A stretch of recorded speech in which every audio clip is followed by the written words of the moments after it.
Hi YouTubers, I built this cabinet to keep all my tools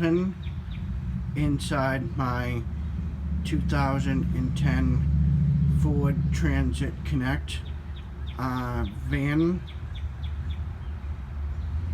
and the cabinet was just installed yesterday, and I set up all the tools last night and today. And if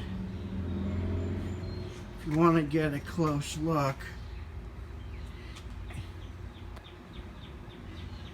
I have them attached to wig nuts,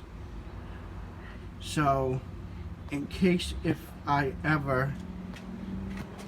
decide that I don't want the cabinet in the van for a day, it would give me an option to remove the cabinet out in case I need the whole space. However,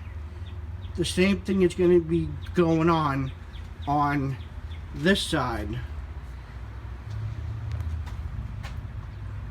and I'm in the process of building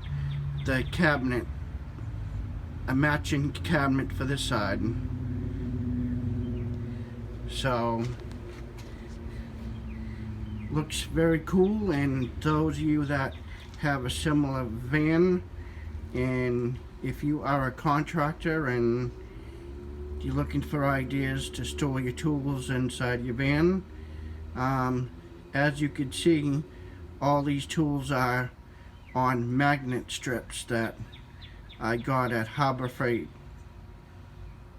So I hope you enjoy this video.